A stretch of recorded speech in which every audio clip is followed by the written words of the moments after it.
저에게는 벌써 5년이나 지난 일이지만 그때의 기억은 아직도 엊그제 있었던 일처럼 생생하게 떠오릅니다. 이 이야기는 사실 지금으로부터 10년쯤 전으로 거슬러 올라갑니다. 제가 한 친구를 처음 알게 된 건 군대에서였죠. 그 친구는 훈련병 시절 같은 소대원이었고 자대 배치를 받을 때도 같은 부대로 가게 되면서 자연스럽게 가까워졌습니다. 소대는 달랐지만 자주 마주치다 보니 말이 통했고 점점 친해졌습니다. 조금 더 알게 되고 나서야 우연이란 게 참 신기하다고 느꼈는데 저와 이 친구는 나이도 같았고 다니는 대학교까지 같았습니다. 이런 공통점들 덕분에 우리는 짧은 시간 안에 친밀해질 수 있었습니다. 휴가도 맞춰서 나가고 저녁도 같은 날에 하게 되었죠. 저녁 후에도 우리의 인연은 이어졌습니다. 복학 시기도 비슷했고 둘 다 자취를 하고 있었기 때문에 자연스럽게 룸메이트가 되었습니다. 그렇게 군대에서 시작된 인연은 대학 생활로 이어졌고 대학을 졸업한 뒤에는 같은 회사에 입사하면서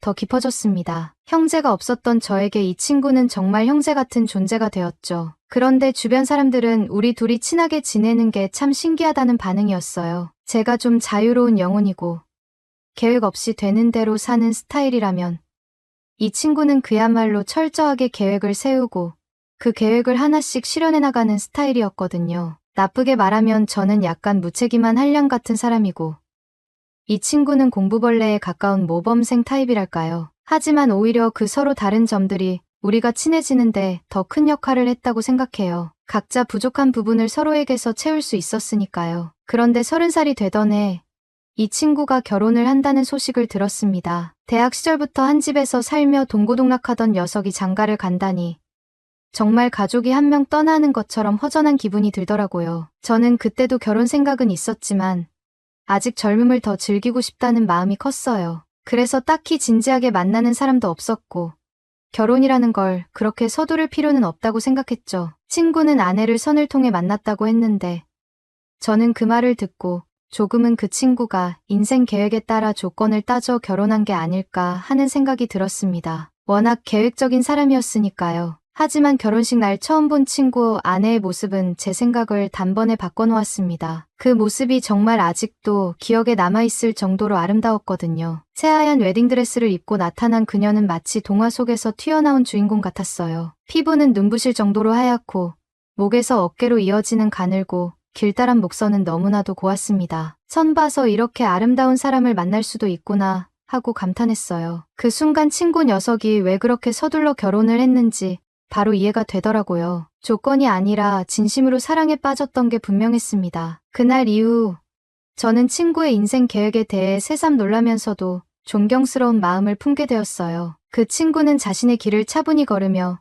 진정으로 중요한 사람을 만나 가족을 이루었으니까요. 지금도 가끔 그날의 기억을 떠올리면 참 묘한 기분이 듭니다. 한편으로는 부럽기도 하고 또 한편으로는 내가 아직 가보지 못한 길에 대해 생각하게 되기도 하고요. 저는 늘 자유로운 연애를 추구하며 살아왔지만 친구의 아내를 처음 본 날 마음 한편에 묘한 생각이 들었어요. 이 정도로 예쁜 사람이 내 옆에 있다면 더 이상 자유롭게 만날 필요 없이 정착해도 괜찮지 않을까 하는 마음이요. 처음으로 친구처럼 계획대로 사는 게 답답하기보다는 오히려 부럽게 느껴졌던 순간이었습니다. 그동안 자유롭게 만난 여자가 적어도 수십 명은 되었겠지만 그 모든 여자를 한데 모아도 친구 아내의 미모에 비할 바가 아니었어요. 그래서인지 한때 답답한 동생처럼 여겼던 친구가 이런 아름다운 사람과 결혼했다는 사실이 질투로까지 번지더군요. 이런 제 마음도 우습긴 했지만 인간적인 감정이란 게 그렇잖아요. 친구와 같은 회사에 입사하면서 우리는 여전히 가까웠지만 결혼 후의 친구는 예전과 달라졌습니다. 퇴근 후 늘 함께 술 한잔하던 녀석이 이제는 집에서 기다리는 아내를 핑계로 서둘러 집으로 돌아가곤 했어요. 물론 그게 이해가 안 되는 건 아니었죠. 그렇게 잘 빠지고 예쁜 아내가 집에서 기다리고 있다면 누구라도 그러지 않겠어요? 하지만 남겨진 저는 아쉬움을 느낄 수밖에 없었습니다. 쓸쓸하기도 했고요. 술집에서 하루 이틀 만나는 짧은 인연들로 그 허전함을 채워보려 했지만 그런 만남들은 결국 공허함만 더 키울 뿐이었어요. 친구 녀석도 제가 걱정됐는지 한 달에 한두 번은 먼저 불러내 술을 마시곤 했는데 그마저도 급하게 마셔 고주망태가 되어버리기 일쑤였죠. 제가 친구를 집에 데려다 줄 때마다 친구 아내는 남편을 저 지경으로 만들어 보내는 제가 못마땅했을 거예요. 그러다 보니 친구가 저를 부르는 횟수도 점점 줄어들었고 함께 보내는 시간은 자연스럽게 줄어들었습니다. 그렇다고 친구를 원망하거나 섭섭해할 수는 없었어요. 그의 상황을 이해하지 못하는 것도 아니었고 어차피 회사에서 매일 보니 술 한잔하지 못한다고 친구 관계가 끊어질 것도 아니잖아요. 그러던 어느 날 회사 복도에서 친구를 우연히 마주쳤는데 친구가 와이프가 임신했다는 소식을 전하더군요. 정말 반가운 소식이었고 그 순간 저는 뭔가 해야겠다는 생각이 들었어요. 친구 아내에게 제가 그냥 술 친구가 아니라 진짜로 친구 중에 친구라는 걸 보여주고 싶었던 것 같아요. 그래서 이것저것 육아용품을 잔뜩 사서 선물했습니다. 요즘 젊은 부모들이 좋아한다는 유모차며 브랜드 기저귀 가방까지 준비했죠. 친구 아내는 제가 준 선물을 받고 처음으로 저에게 직접 연락을 주더군요. 고맙다는 말이었지만 저는 그저 결혼식 날 그녀의 모습이 떠올랐습니다. 그날의 아름다운 모습이 제 기억에 남아 있어서일까요? 전화 너머로 들려오는 그녀의 목소리를 듣는 것만으로도 마음 한구석이 간질거리는 기분이 들더군요. 그날 밤 이상하게 잠이 오지 않았습니다. 어쩌면 제 삶이 친구와 다르게 자유를 추구하며 흘러왔지만 친구처럼 정해진 길을 걷는 삶도 나쁘지 않겠다는 생각이 들어서였는지도 모르겠어요. 아니면 그 아름다웠던 그녀의 모습이 아직도 제 머릿속을 떠돌아서일 수도 있고요. 분명한 건 그날 이후로 제 마음 한구석에 친구와 그의 아내, 그리고 제가 걸어온 길에 대한 여러 가지 생각이 깊게 자리 잡게 되었다는 겁니다. 어느 날 회사 복도에서 친구와 마주쳤는데 녀석이 기쁜 소식을 전하더라고요. 아내에게 허락을 받아서 오랜만에 술 한잔하고 늦게 들어와도 된다는 거였어요. 늦게 들어가도 된다고 하니 저는 속으로 드디어 오늘 밤은 마음껏 마실 수 있겠구나 싶었죠. 그런데 막상 얘기를 들어보니 늦게라는 게 고작 밤 12시까지라더군요. 12시까지 들어간다는 건 12시에 이미 집에 있어야 한다는 뜻이잖아요. 그래서 저는 장난스럽게 신데렐라도 12시까지 춤은 추다 갔다. 그러니까 우리도 12시까지는 일단 마셔보자 하고 으름장을 놓았습니다. 친구는 애매하게 분위기 봐서라고 대답했지만 오랜만에 퇴근 후 술 한잔하며 이야기를 나눌 수 있다는 사실만으로도 즐거웠어요. 그런데 친구가 술잔을 들고 마시는 속도가 심상치 않았습니다. 평소에도 술을 잘 마시지는 못했지만 이날은 무슨 해방감을 느낀 건지 아니면 정말 오랜만에 술자리가 반가웠던 건지 마치 술이 바닥나기 전에 빨리 비워야 한다는 듯이 엄청난 속도로 술을 들이켰어요. 저는 주량이 꽤 강한 편이라 별로 문제가 없었지만 친구의 속도가 워낙 빨라서 혹시 무슨 고민이라도 있나 싶을 정도로 걱정이 되기 시작했습니다. 술을 좋아하는 사람이라면 아마 공감할 겁니다. 누군가가 만취 직전인데 딱 한 잔만 더 마시면 정말 끝장이 날 것 같은 순간 말이에요. 친구는 딱 그 상태였습니다. 제가 봤을 땐 한 잔 더 마시면 자기 이름은커녕 가족 얼굴조차 알아볼 수 없는 상태가 될 것 같았죠. 그런데 친구는 아직 12시가 조금 남았으니 그 시간까지는 채워야 한다며 술잔을 다시 들었습니다. 결국 친구는 혼자서 몸조차 가누지 못할 정도로 만취해버렸고 저는 비틀거리는 친구를 부축하며 집까지 데려다주게 되었습니다. 엘리베이터를 타고 올라가면서 걱정이 되더라고요. 친구 아내가 평소에도 저를 그리 좋아하지 않는 눈치였는데 이렇게 친구를 만취 상태로 데려다주는 저를 좋게 볼 리가 없겠다는 생각이 들었죠. 애써 선물까지 사서 관계를 회복하려고 했는데 이번 일로 친구와 술 한잔 하는 것도 이젠 끝이구나 싶었습니다. 집에 도착하니 친구 아내가 문을 열어주었어요. 여전히 배가 크게 부르지는 않았지만 이제 곧 엄마가 될 사람답게 차분한 모습으로 친구를 맞이하더군요. 그런데 솔직히 말하자면 친구 녀석이 또 한 번 부러웠습니다. 집에 돌아오면 누군가가 따뜻하게 맞아주는 것도 그랬지만 무엇보다 친구 아내가 여전히 너무 아름다웠어요. 제 기억 속에는 웨딩드레스를 입고 있던 그녀의 순백의 모습이 강렬하게 남아 있었는데 지금은 화장기 하나 없이 편안한 잠옷 차림인데도 그렇게 자연스럽고 아름다울 수가 없었어요. 오히려 결혼식 날의 화려한 모습보다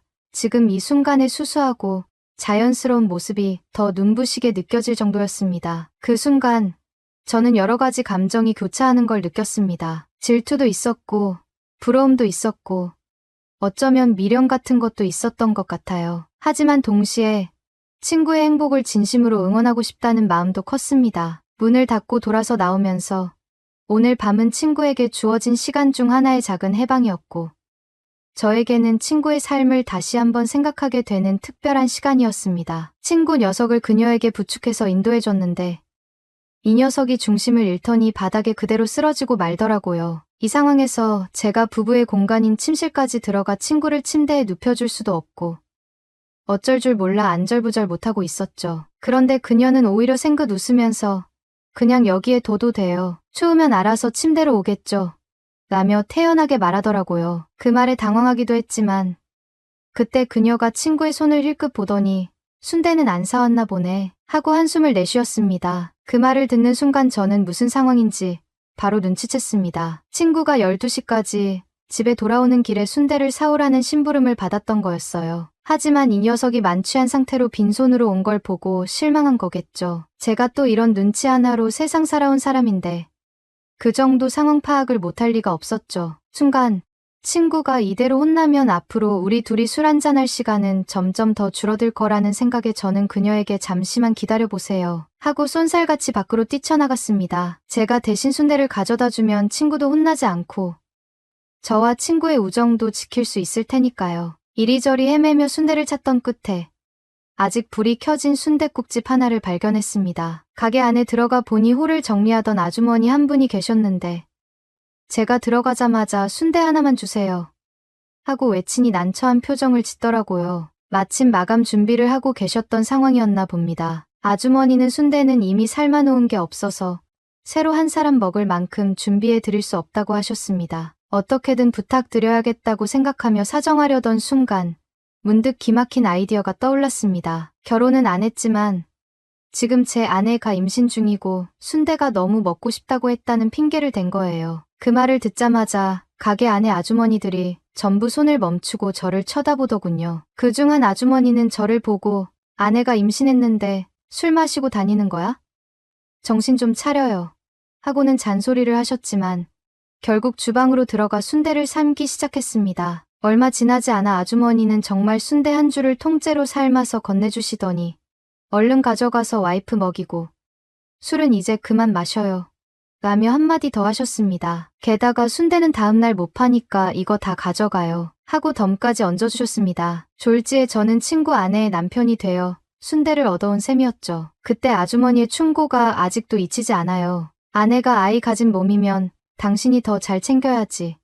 술이 문제야라고 하시던 목소리가 귀에 생생하게 남아 있습니다. 그렇게 순대를 듬뿍 사들고 친구 집으로 돌아갔습니다. 그녀는 제가 순대를 가져온 걸 보고 깜짝 놀라면서도 고마운 표정을 지었습니다. 제가 봤을 때는 기분이 좋아 보였어요. 덕분에 친구 녀석도 혼나지 않았고 저도 그녀에게 조금이나마 점수를 딴 것 같았죠. 아무튼 그 시간에 정말 순대를 잔뜩 사들고 친구 집으로 당당히 귀환했으니 그녀도 많이 놀라더라고요. 아무튼 덕분에 친구 녀석과의 우정을 지킬 수 있었습니다. 친구의 아이가 태어나기 전까지는 말이죠. 아이가 태어나고 나니 친구 아내는 오히려 저와 친구가 술을 자주 마실 수 있도록 배려해주는 모습을 보였어요. 남편이 스트레스를 풀고 기분 좋게 돌아오길 바라는 마음이겠죠. 저도 조심한다고는 했지만 얼마 전 친구가 또다시 만취해 몸을 가누지 못하는 상황이 벌어졌습니다. 저는 비틀거리는 친구를 부축해 그의 집 현관으로 데려갔어요. 벨이 울리자 문이 열렸고 그녀가 모습을 드러냈어요. 순간 눈앞에 펼쳐진 그녀의 모습은 평소와는 완전히 달랐습니다. 얇고 부드러운 실크 원피스는 몸에 꼭 맞아 그녀의 선명한 곡선을 그대로 드러내고 있었어요. 옷자락은 살짝 비쳐서 어깨와 쇄골의 선이 은은하게 드러났고 길게 뻗은 다리의 매끈한 선은 시선을 뗄 수 없게 만들었죠. 그런 모습에 더해 그녀의 머리카락은 느슨하게 흘러내려 자연스러운 섹시함을 풍기고 있었고 문틈새로 퍼지는 은은한 향기가 공간을 가득 채웠습니다. 그 향기는 가볍지만 강렬했고 그녀의 존재감을 더욱 부각시키는 것 같았어요. 그녀는 천천히 미소를 지으며 고맙다는 말과 함께 나를 바라봤어요. 그 눈빛에는 평소에 밝고 단정한 느낌 대신 어딘가 나른하고 유혹적인 기운이 담겨 있었어요. 그 순간 공기가 달라진 것처럼 느껴졌고 어딘가 낯선 긴장감이 온몸을 감싸더군요. 친구를 현관에 눕혀놓고 서 있었지만 머릿속은 이미 복잡하게 얽히기 시작했어요. 그녀의 존재만으로도 주변의 모든 감각이 날카로워지는 것 같았습니다. 그녀는 전에 제가 챙겨줬던 순대 이야기를 꺼냈어요. 남편은 이미 까맣게 잊어버렸지만 자신은 그걸 기억하고 있었다며 조용히 미소를 지었죠. 그런데 그 말투가 묘하게 느껴졌습니다. 평소에 밝고 단정한 모습과는 달리 어딘가 낮게 깔린 목소리와 느긋한 태도에 낯선 분위기가 풍겼어요. 마치 무언가를 암시하는 것처럼 들리더군요. 그녀는 이어 저를 집 안으로 들이며 냉수 한 잔만 마시고 가라며 권했어요. 거절하기 애매해서 집 안으로 들어가게 됐고 식탁을 사이에 두고 마주 앉았습니다. 처음엔 그녀와 마주 앉아 있는 것조차 어색했어요. 그녀의 느슨한 옷차림이 시야를 자꾸만 붙잡았고 시선을 어디에 둬야 할지 몰라 눈길이 떠돌았죠. 그런 제 불편함을 느낀 듯 그녀는 아무렇지 않은 태도로 여유롭게 앉아 있었고 그 모습이 오히려 더 신경 쓰이게 만들었습니다. 그날 그녀는 평소와 달리 자신의 속마음을 털어놓기 시작했어요. 일상에서 느끼는 답답함과 남편에 대한 아쉬움을 조심스레 꺼냈죠. 남편이 저와 술을 마시고 나서 그렇게 신나게 취해서 오는 모습을 보면 신기하다고 했어요. 그런 말을 들으니 묘한 기분이 들었습니다. 단순히 궁금해서 꺼낸 이야기가 아닌 것처럼 느껴졌어요. 그녀의 말에는 어딘가 무게감이 실려 있었고 단순한 호기심을 넘어선 뉘앙스가 묻어 있었습니다. 현관에서는 친구의 코를 고는 소리가 들려왔지만 그녀는 신경 쓰지 않는 듯 보였어요. 오히려 지금 이 순간이 더 중요하다는 듯한 태도였죠. 그녀의 시선은 느릿하면서도 그윽하게 쳐다보았고 방 안의 공기는 점점 더 무겁게 가라앉는 것 같았습니다. 시간이 지날수록 저는 점점 더 혼란스러워졌어요. 그녀의 눈빛과 몸짓은 명확한 경계를 허물고 있었고 그녀의 말은 더 깊은 곳으로 이끌고 있었죠. 순간적으로 머릿속은 복잡해졌지만 방 안의 긴장감은 그런 이성을 무디게 만들 만큼 강렬했습니다. 그녀는 의도적으로 한 걸음씩 다가오는 것 같았고 저는 뒤로 물러서고 싶은 마음과 그 자리에 고스란히 남고 싶은 마음이 교차했어요. 그녀와의 거리는 점점 더 가까워졌고 그녀의 손길과 기척이 내리누르듯 제 모든 감각을 자극했습니다. 결국 그날 밤 현관에서 들려오는 친구의 깊은 잠소리를 뒤로 한 채 방 안으로 들어왔죠. 우리는 서로를 바라보았고 더 이상은 이끌림을 억누를 수 없었습니다. 저는 그녀를 감싸 안으며 격렬하게 키스를 했습니다. 그녀도 제가 그리웠던 탓인지 더 애원하듯이 저를 감싸 안았죠. 그 밤은 우리 둘만의 시간이었고 그 누구의 방해도 허락되지 않았습니다. 저의 손길이 그녀의 몸을 따라 움직일 때마다 그녀 안에서 억눌려 있던 감정들이 솟구쳐 올랐죠. 우리는 서로에게 깊이 빠져들었고 방 안의 열기는 한층 뜨거워졌습니다. 그녀의 볼륨감 있고 봉긋하게 솟은 숨가는 나를 미치도록 자극했고 이성의 끈을 놓아버린 저는 깊숙이 사랑을 나누기 시작했습니다. 그녀를 만족시키기 위해 이리저리 다양한 자세로 바꿔가며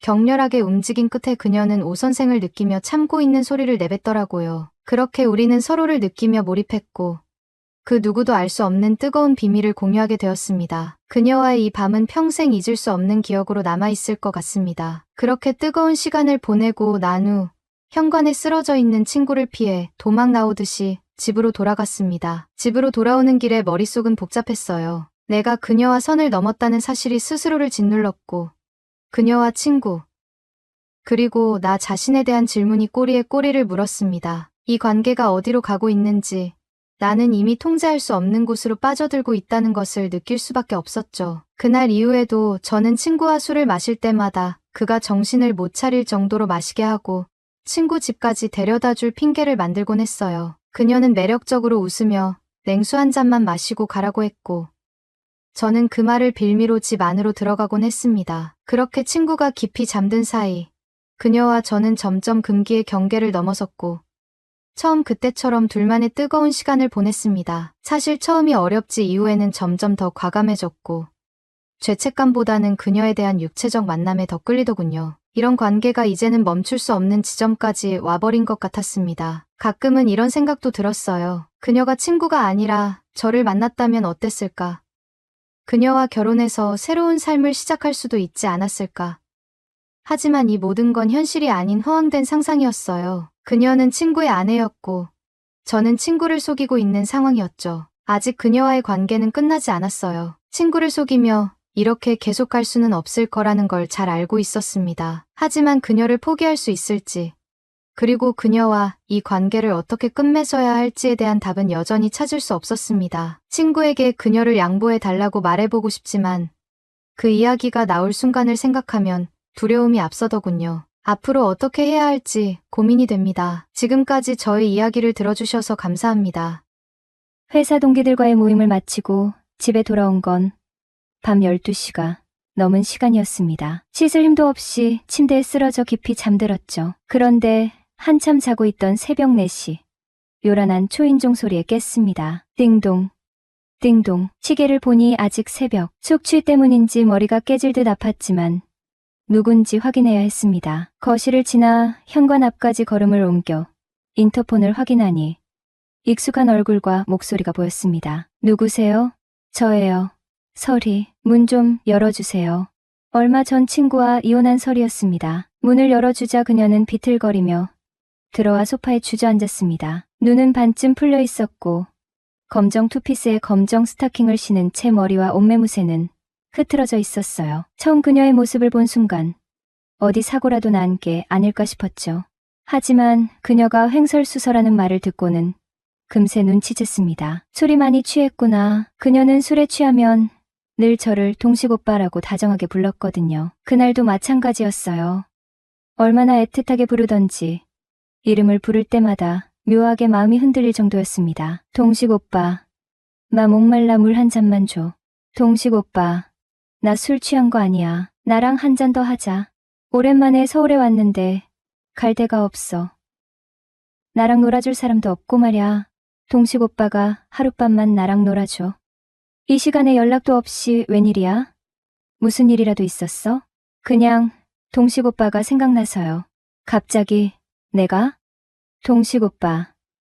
내가 여기 오면 안 되는 곳인가요? 나 갑자기 섭섭해지려고 그러네. 당연히 아니죠. 안 그래도 나도 설희 씨 안부가 궁금했거든. 안부만 궁금했어요? 오빠는 저 안 보고 싶었어요? 당연히 보고 싶었지. 근데 연락 한 통을 안 해요? 그야 내가 먼저 연락해서 안부 묻고 그러기도 좀 이상하잖아. 창식이 눈치도 보이고 말야.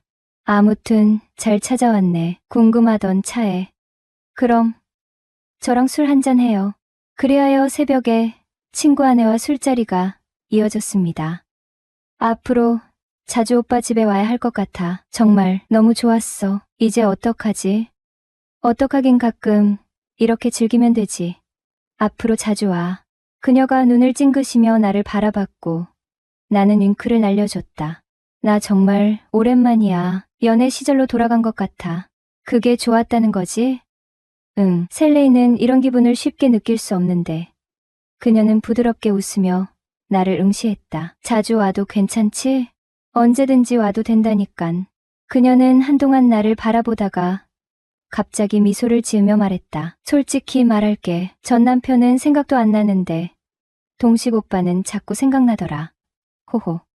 그녀와 있으면 어색한 기운은 없었습니다. 한때는 농담처럼 우리가 결혼했으면 훨씬 더 행복했을지도 몰라 라는 말을 주고받을 정도로 편한 사이였으니까요. 함께 시간을 보내고 대화를 나눌수록 서로가 점점 더 마음에 들었던 것 같아요. 그녀의 애교 섞인 성격은 제 마음을 녹였고 대화도 너무 잘 통했죠. 이렇게 잘 맞는 사람을 만나게 되면 정말 이런 행복함과 짜릿함을 느낄 수 있구나.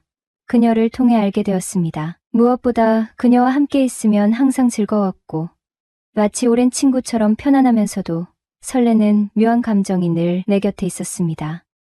안녕하세요. 올해 42살이고 5년 전에 이혼한 평범한 남자입니다. 37번째 어느 여름날 지긋지긋한 이 무더위처럼 지치고 힘들었던 지난 10년간의 결혼 생활에 종지부를 찍고 이혼을 선택했죠. 27의 나이에 친한 친구들 중 가장 먼저 결혼식을 올렸습니다. 혼전 임신으로 급하게 결혼을 준비했지만 불행인지 다행인지 결혼 준비 중 유산되고 말았네요. 처음부터 삐걱거린 출발이었지만 일찍 결혼한 애들은 금방 찢어진다느니 어릴 때 결혼하면 후회한다느니 소리를 듣고 싶지 않아서 지겹게도 싸우고 지지고 볶는 와중에도 고란듯이 잘 살아보려고 참으로 많이도 노력했습니다. 그런 내 결혼 생활이 결국은 남들 말 틀린 것 하나 없이 이렇게 끝나는구나 싶어 좀 우습기도 하고 후련하기도 했네요. 10년간의 결혼 생활 중 우리 이혼하자 찢어지자 소리를 참 많이도 했어요. 지겹다롱 말이죠. 생각해보면 못해도 한 100번쯤은 한 것 같아요. 남들이 들으면 헉할 법한 이유에서부터 이젠 생각나지도 않는 아무것도 아닌 이유까지 지겹게도 싸우며 이혼한다 소리를 했는데 웃기지도 않게 그 이혼한다는 소리가 반복될수록 이혼에 대한 내용이 점점 구체적이 되어서 막상 이혼 서류를 제출할 땐 따로 합의봐야 할 내용이 하나도 없이 가정 가구 등의 처리, 재산 분할 등이 이미 그간의 싸움에서 모두 정리된 상태였습니다. 심지어 서류상으로 처리해야 할 부분의 정리뿐 아니라 마음까지 조금씩 정리하고 있었나 봅니다. 처음 이혼하자는 얘기를 했을 땐 참 많이도 상처받았었는데 그동안 싸우고 맞추고 포기하고 지치는 동안 감정이 다 닳아서 없어져 버린 건지 정말 무미건조하게 이혼하잔 말, 몇 시에 법원 앞에서 보잔 메시지, 몇 줄을 통해 우리 결혼 생활은 그렇게 끝났습니다. 서류를 접수하고 나오니 여전히 쏟아지는 뜨거운 태양볕에 정신이 없었죠. 뭘 할까 하다가 집으로 돌아와 캠핑 장비들을 주문했습니다. 그래 이젠 온전히 나를 위해 살자. 어릴 때부터 친하게 지내던 친구 녀석들과 결혼을 하고도 자주 왕래하며 지냈습니다. 서로의 집도 차로 10분 거리에 가까이 살면서 평일 저녁에도 모여서 저녁 식사를 함께 하거나 두어 달에 한 번 정도는 가족 여행도 다녔고요. 와이프와 아이들끼리도 친해서 남편들 없이도 모여서 수다 떨고 여자들만 여행도 다녀오고 물론 제가 이혼하기 전까지는 그렇게 잘 지냈다는 거죠. 뭐 그렇게 지낸 지가 벌써 10년 정도 되다 보니 서로 간의 가정사는 웬만큼 알고 지내는 게 당연하게 됐는데 문제는 한 친구 녀석이 결혼 생활에 불만을 토로하며 이혼 후 자유롭게 사는 나를 엄청 부러워하더라고요. 주말에는 캠핑도 다니고 클럽도 다니고 채팅 어플로 여자들도 만나고 다니며 누구 간섭 없이 사는 게 좋아 보인다면서요. 그러고 나서 1년 정도 지났을 때쯤 그 친구는 마누라와 이혼 전제로 한 별거에 들어가고 말았습니다. 그 친구 마누라가 바로 설희 씨고요. 불화의 원인은 친구 녀석의 외도였는데 친한 사이였던 저나 다른 친구도 전혀 눈치채지 못했습니다. 평소 가정적이던 친구였는데 회사 회식 중 여직원과 마음을 주고받았던 모양입니다. 어떻게 된 거냐고 저희가 물어도 답을 피하니 별일 아니라고 해서 가볍게 만나는 정도만 알고 있었는데 결국 이혼하기로 했다더군요. 친구 녀석이 카드 대출까지 받아 그 여직원 오피스텔까지 얻어준 사실이 들통나면서 친구 와이프의 인내심에도 한계가 왔는지 이혼하자면서 친정으로 가버렸던 거고요. 근데 이혼하고 얼마 안 되어 설희 씨가 우리 집에 계속해서 찾아오는 겁니다. 처음에는 남편과의 이혼 문제, 양육권, 재산 분할 등의 문제로 물어볼 게 있다며 찾아오더니 이제는 술 생각나서 찾아왔다. 돌싱끼리 서로 챙겨주면 좋지 않느냐. 요즘 심적으로 힘든 게 너무 많다. 내가 너무 편하다. 힘들 때 의지하고 싶다. 이런 말을 하며 자꾸 찾아오는 거예요. 그날도 새벽 4시에 우리 집에 찾아와서는 술 한잔 하자고 해서 자리를 갖게 되었는데 오빠는 이혼한 지 5년이 다 되어가는데 왜 여자친구 안 사겨요? 내 주변엔 괜찮은 여자가 없어. 그런 거지요. 그리고 편하게 만나고 싶어서. 혹시 재수 씨 주변에 괜찮은 친구나 언니 없나요? 소개 좀 시켜줘요. 미호는 없고 나랑 동갑인 돌싱은 하나 있는데. 그래요? 난 돌싱도 상관없는데. 난 다른 건 몰라도 성격이 좋아야 하는데. 그런 애가 있어요? 오빠는 어떤 스타일 좋아하는데요? 글쎄, 스타일보단 이쁘면 다 좋지 뭐. 저 같은 여자는 어때요? 설희 씨 정도면 꽤 괜찮지. 왁구가 장난 아니잖아. 저도 오빠 정도면 괜찮은데. 설희 씨 지금 나한테 플러팅하는 거야?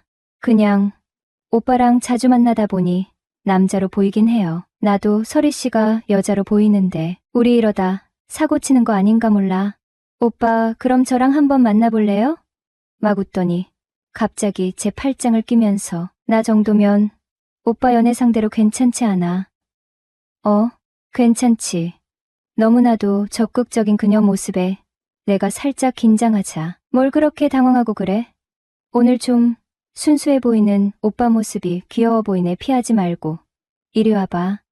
결국 우리 둘이 합쳐 소주 3병을 까고 술 약한 썰이는 먼저 골아떨어졌죠. 다음날 아침에 일어나니까 그녀가 짬뽕라면을 끓여오더라고요. 그리고 그녀와 저녁까지 함께 있다가 집까지 바래다 주었어요. 이혼하고 혼자 산 지도 5년 차. 정말 진심을 나누면서 이야기하고픈 이성 친구 하나는 두고 싶었죠. 설희 씨 저랑 비밀 친구 할래요? 비밀 친구요? 네, 상식이가 우리 사이 알면 안 되잖아요. 그래서 조심스럽게 만나보자고요. 네, 좋아요. 비밀 친구, 그러니까 뭔가 특별해 보이고 좋네요. 설희와 정말 잘 맞았어요. 나의 여자 버전인가 싶을 정도로 성격, 취미, 성향, 말투까지 정말 비슷해서 정말 잘 맞았네요. 속으로만 생각하고 있었는데 어느 날 그녀가 먼저 그러더라고요. 오빠랑 나랑 진짜 소름 돋게 비슷하지 않냐면서. 혹시 오빠가 속으로 많이 양보하고 참고 있는 거라면 숨기지 말고 말해달라고 하더라고요. 그 정도로 정말 잘 맞았어요. 이런 게 찰떡궁합인가? 심지어 궁합도 잘 맞았습니다. 그런데 문제가 생겼어요. 바로 비밀 연애였죠. 연애는 연애였지만 사람들 앞에서 저희 관계를 당당히 드러낼 수 없다는 게 문제였습니다. 밖에서 데이트할 때 불륜도 아닌데 매번 조심스러워야 하고 어디 다닐 때 다정하게 손을 잡고 걷거나 인스타에 데이트 사진도 올리지 못하고 말이죠. 그래도 저희는 너무나 잘 맞았기에 큰 불만이 없었습니다. 2년 가까운 시간 동안 크게 다투지도 않았고 함께 보내는 시간이 늘 행복했으니까요. 그런데 올해 설이가 40살이 되면서 그녀의 마음에 큰 변화가 생긴 것 같았습니다. 어느 날 그녀가 저를 진지한 표정으로 불렀습니다. 조심스럽게 꺼낸 그녀의 말은 제 마음을 복잡하게 만들었죠. 오빠, 나 선을 봐도 될까? 그녀의 어머니께서 지인을 통해 선을 보자는 제안을 하셨다고 하더군요. 설이는 이제 나이가 적지 않았고 주변에서는 결혼에 대한 압박이 많았을 것입니다. 그리고 우리 관계가 공개되지 않은 이상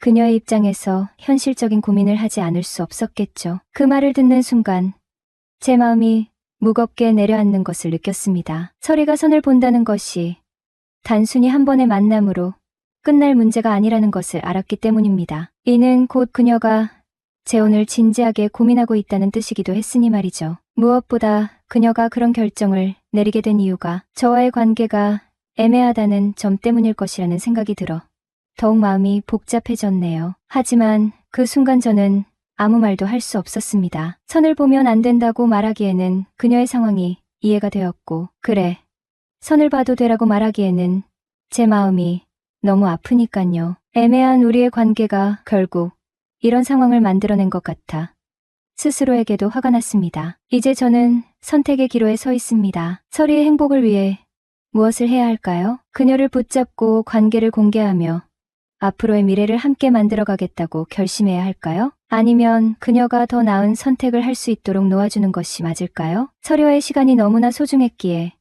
이 결정을 내리는 것이 쉽지 않습니다. 하지만 한 가지는 확실합니다. 저는 그녀가 진심으로 행복하기를 바랍니다. 그것이 저와 함께하는 것이든 아니든 말이죠. 아무리 깊이 고민하고 또 고민해봐도 설이보다 더 잘 맞는 사람을 만날 수 있을 거란 생각이 들지 않았습니다. 결국 나는 그녀를 붙잡고 싶다는 결정을 내렸습니다. 우리의 관계를 세상에 당당히 드러내고 함께 결혼까지 가고 싶다는 마음이 확고해졌어요. 그럼에도 불구하고 한 가지 고민이 생겼습니다. 바로 친구들의 반응이죠. 아마 그들은 우리가 함께하는 것에 대해 의심을 품고 나를 비난할지도 모릅니다. 친구를 버리고 여자를 택했다며 손가락질할 수도 있겠죠. 그렇지만 나는 그 모든 것을 감수할 준비가 되어 있습니다. 설이를 놓치고 싶지 않으니까요. 진정한 선택은 결코 쉽지 않다. 하지만 마음이 진정으로 원하는 것을 선택할 때 그 선택은 결국 옳다. 안녕하세요. 사연사무소에 오신 것을 환영합니다. 오늘의 사연입니다. 저는 왁싱샵에서 일한 지 벌써 4년이 훌쩍 넘은 남자 왁서 이재훈입니다. 제 이름을 들으면 주변 사람들은 대부분 남자가 왁서라고 의외인데 라는 반응을 보이곤 합니다. 그러나 제 경험으로 미루어 보면 남자 왁서에 대한 수요는 분명히 존재합니다. 특히 여성 고객이 많은 이 업계에서 저는 처음에는 상당히 민망하고 어색함을 느꼈지만 시간이 흐르면서 저만의 노하우를 쌓아왔습니다. 프로페셔널한 태도, 고객의 불편함을 최소화하려는 신중함, 그리고 부드러운 말투와 절제된 동작으로 고객이 느끼는 심리적 긴장을 완화하는 방식을 터득하게 되었지요.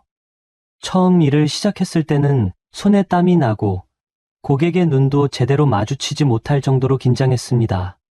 특히 브라질리언 왁싱이라는 것이 워낙 민감한 부위를 다루는 작업이다 보니 시술자와 고객 모두 심리적 부담이 크기 마련입니다.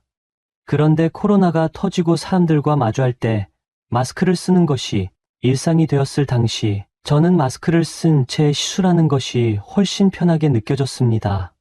고객의 시선과 제 얼굴 표정을 서로 숨길 수 있으니 제 입장에서는 안정감을 더 얻을 수 있었던 것 같습니다. 코로나 시기가 지난 지금도 저는 마스크를 착용하고 시술하는 편입니다. 오히려 그게 저와 고객 둘 다에게 더 편안함을 주는 것 같거든요. 제가 남자 왁서로서 일을 시작할 때 저조차도 남성 고객이 많을 거지라는 막연한 생각을 했습니다. 실제로 남성 고객도 있습니다만 정작 뚜껑을 열어보니 여성 고객 비율이 압도적으로 높다는 사실에 좀 놀랐습니다. 왜 그런가 고객분들과 이야기하다 보니 다양한 이유가 있더군요. 예를 들어 남성 고객들은 중요 부위가 시술 도중 본인의 의지와 달리 부풀어 오르거나 액체가 흘러나오는 등 자연스러운 반응이 나타날 때 그걸 남자인 제 손에 의해 유발된 상황으로 더욱 민망하게 느낀다고 합니다.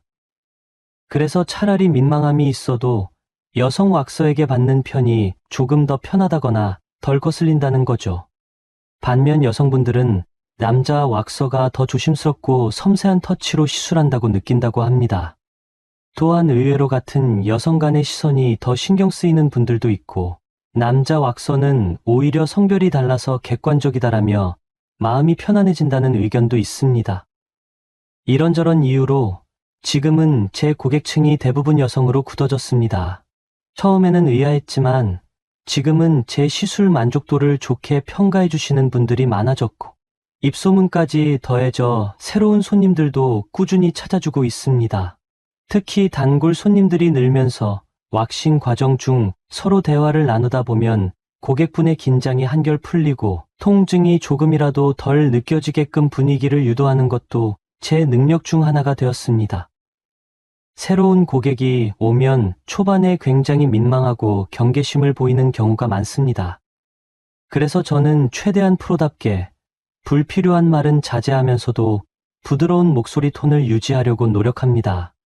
또 시술 과정을 세세하게 설명해 드리고 조금이라도 불편하시면 언제든 말씀해 주세요라는 식으로 계속 상황을 체크합니다.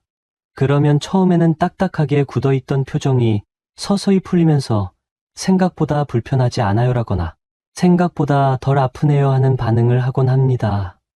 저는 남자 왁서라서 체구가 조금 더 크고 손에 힘이 있다는 점도 장점이 될 수 있다고 생각합니다.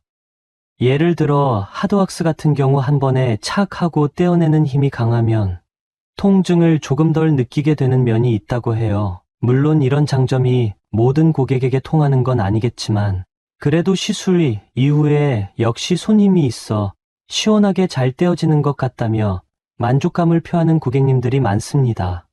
나이가 다양한 고객들을 상대하면서 정말 여러 사연과 상황을 접합니다. 20대 초반의 대학생부터 결혼한 지 몇 년 되신 주부, 그리고 60대이신 어르신까지도 저를 찾아오신 적이 있습니다.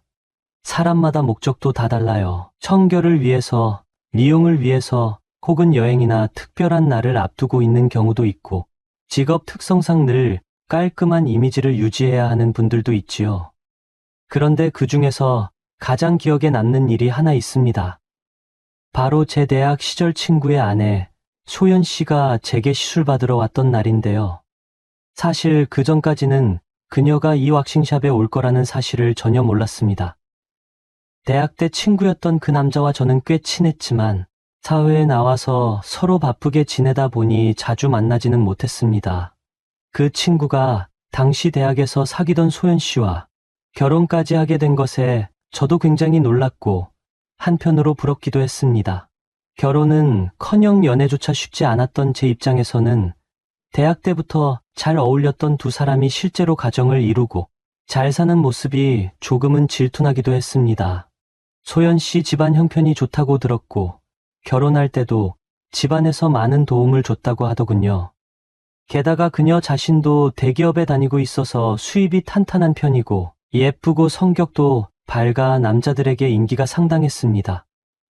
제 친구 역시 잘생기고 사교성이 좋아 둘이 캠퍼스 커플 시절부터 이미 선남선녀 커플이라 소문이 자자했지요.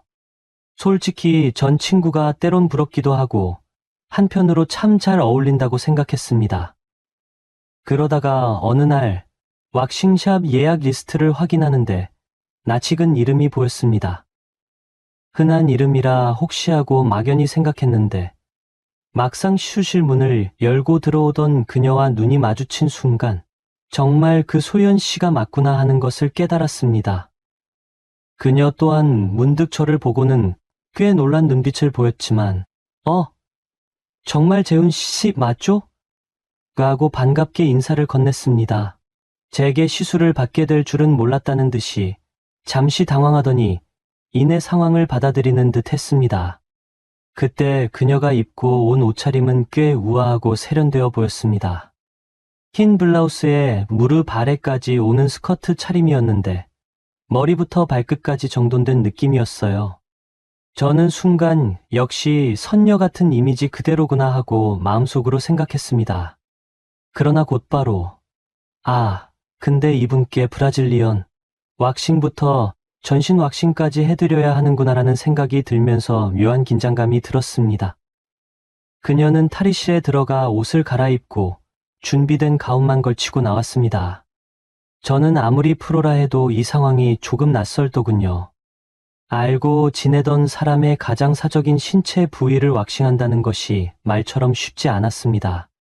더욱이 그녀는 단순히 브라질리언 왁싱만 요청한 것이 아니라 얼굴, 겨드랑이, 팔, 다리, 그리고 항문 주변까지 포함하는 풀왁싱을 신청한 상태였습니다. 솔직히 말하자면 저는 수많은 여성 고객들의 신체 부위를 왁싱해왔기 때문에 웬만한 자극에는 익숙해진 편입니다. 그렇지만 소연 씨는 대학 시절부터 예쁜 외모와 활발한 성격으로 유명했고 또 제 친구의 아내라는 사실 때문에 제 마음 한구석에서는 이상하게 복잡 미묘한 감정이 생겼습니다. 게다가 예전부터 그녀와 친구가 함께 있는 모습만 봐왔고 결혼식장에서 한 번 본 이후로 오랜 시간 연락이 끊겨 있었는데 이렇게 시술실에서 단둘이 마주하는 상황이 오리라곤 상상도 못했기 때문입니다. 어쨌든 저는 업무 중에는 프로답게 임해야 한다고 스스로를 다잡았습니다.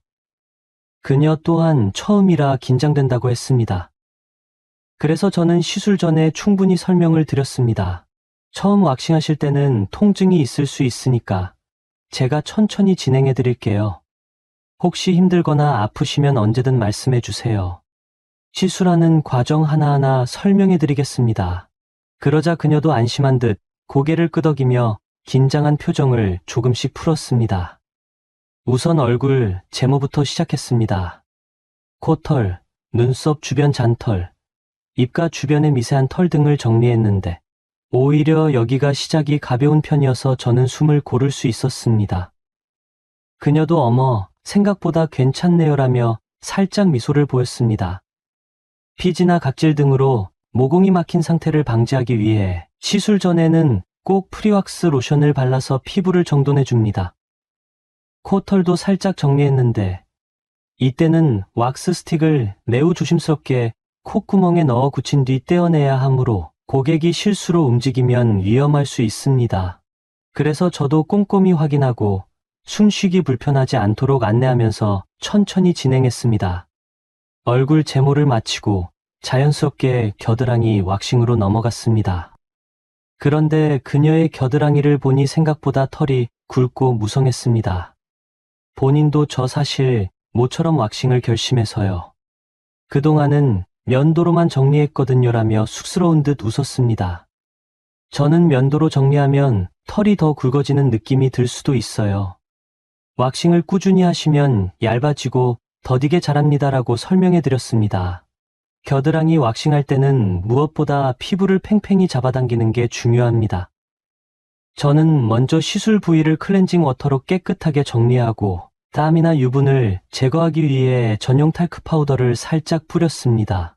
그런 다음 적정 온도로 데워둔 하드왁스를 겨드랑이 부위에 발랐습니다.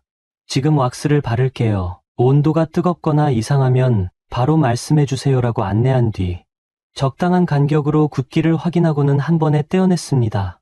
그녀는 순간 아악 하고 작게 비명을 질렀지만 곧바로 제가 손으로 꾹 누르며 진정 마사지를 해드리자 고통이 꽤나 줄었다고 했습니다. 시술 중간중간에 숨 들이마시고 뗄 때 내쉬세요라고 안내하는 것도 고객분이 통증을 조금이라도 덜 느끼게 하는 방법입니다.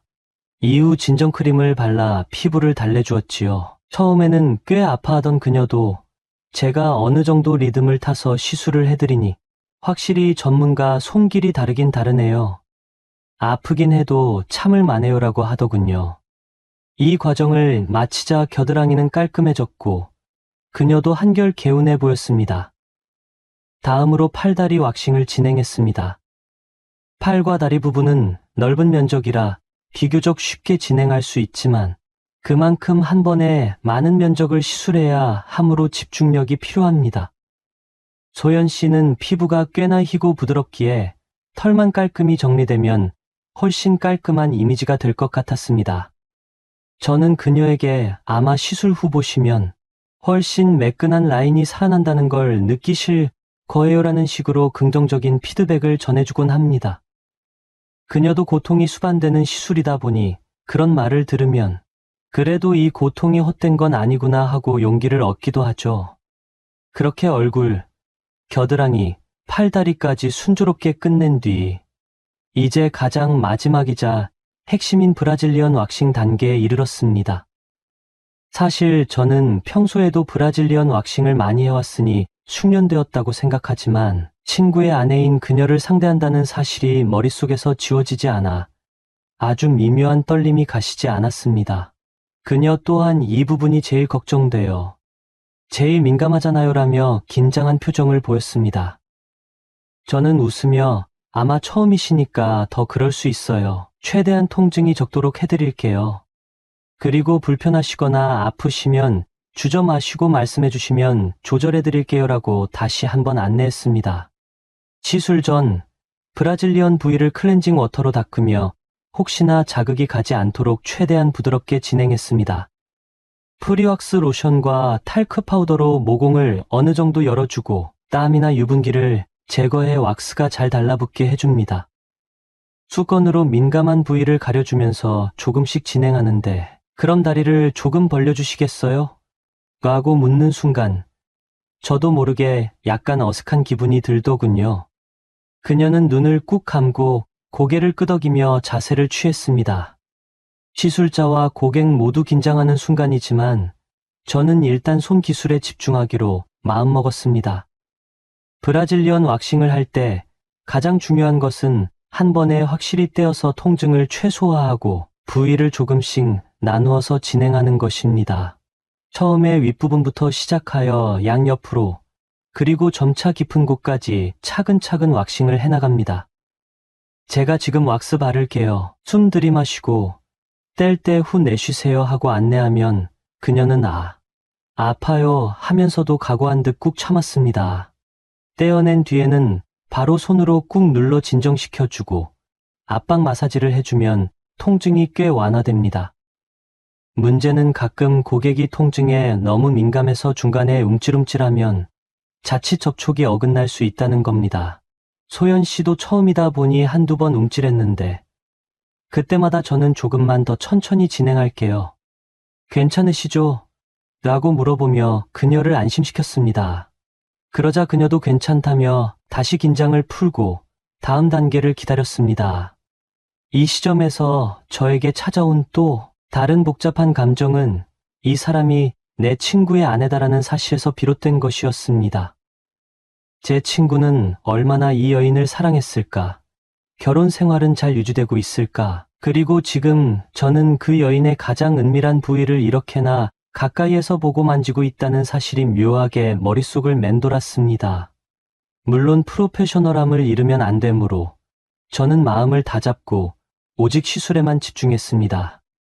하지만 왁스를 바르며 손이 그녀의 피부 위를 스치는 순간순간마다 심장이 조금씩 뛰는 느낌을 무시할 수 없었습니다. 시술은 생각보다 오래 걸렸습니다.